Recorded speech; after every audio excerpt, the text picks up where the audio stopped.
प्रतापनगर एक बहुत ही संपन्न राज्य था। वहाँ के राजा बहुत ही प्रतापी थे और प्रजा का पूरा ख्याल रखते थे।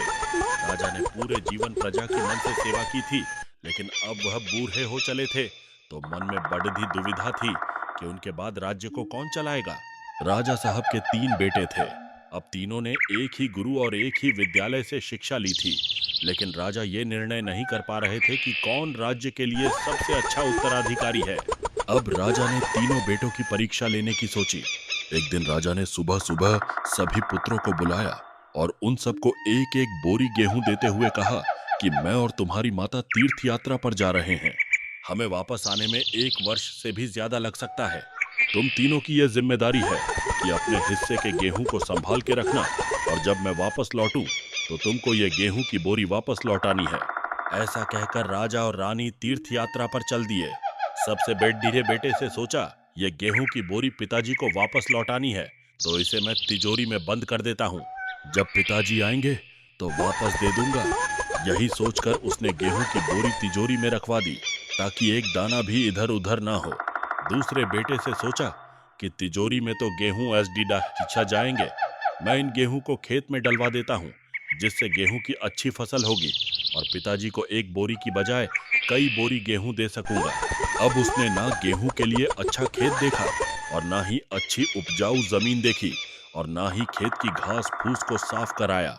बस ऐसे ही एक बंजर जमीन पर गेहूं डलवा दिए और कभी उनकी देखभाल करने नहीं आया। उसे लगा कि अब अपने आप फसल आ जाएगी। तीसरा बेटा ज्यादा समझदार था। उसने अपने मित्र के साथ मिलकर एक अच्छा खेत देखा जो बहुत उपजाऊ था। फिर उसकी मिट्टी बदलवाई, वहां घास फूस की सफाई कराई और फिर विधि अनुसार गेहूं के दाने खेत में बो दिए। पूरी लगन और मेहनत से खेत की हिफाजत की, समय पर खाद पानी सब कुछ दिया। साल भर बाद पहली फसल आई, उसने फिर से उसे बोया, फिर और अन्न उपजा। खेत खलिहान लहलहाने लगा। राजा यही कोई 3 वर्ष बाद वापस आया। तीनों पुत्रों को देखकर बड़ी प्रसन्नता हुई, साथ ही मन में इच्छा थी ये जानने की कि बेटों ने गेहूं के साथ क्या किया। पहले पुत्र ने जैसे ही तिजोरी खोल के दिखाई, अंदर से बहुत बुरी बदबू आ रही थी। सब कुछ सड़ कर राख हो चुका था।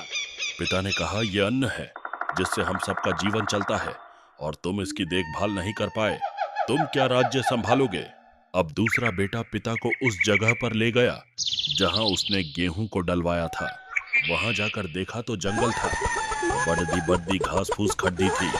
गेहूं का तो नामो निशान ही नहीं था। राजा बहुत नाराज हुआ और उसे भी राज्य का उत्तराधिकारी बनाने से मना कर दिया। अब तीसरा पुत्र पिता को अपने खेतों पर ले गया। वाह! दूर से ही एक अलग खुशबू आ रही थी। गेहूं की फसल लहलहा रही थी।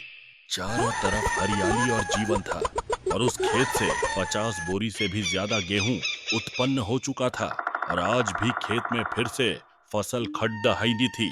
राजा का मन देखकर बहुत प्रसन्न हुआ और राजा ने तीसरे बेटे को अपने राज्य का उत्तराधिकारी बनाने का निर्णय लिया। दोस्तों, उस राजा की तरह भगवान ने भी हमें कुछ गेहूं संभाल के रखने को दिए हैं। वो गेहूं है हमारा जीवन, जिसे हम बेकार के कामों में नष्ट कर देते हैं।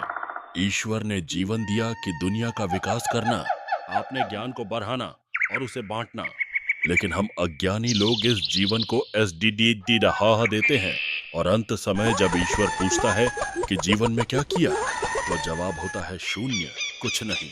अपने मन की जमीन को साफ करिए, उसमें जो घास फूस हैं वो हटाइए। कुछ नहीं, अपने मन की जमीन को साफ करिए, उसमें जो घास फूस हैं वो हटाइए। मन में जो ईर्ष्या, गुस्सा और व्यसनों को हटाइए और अच्छाई के बीज बोइए। फिर ईश्वर आपसे बेहद खुश होंगे।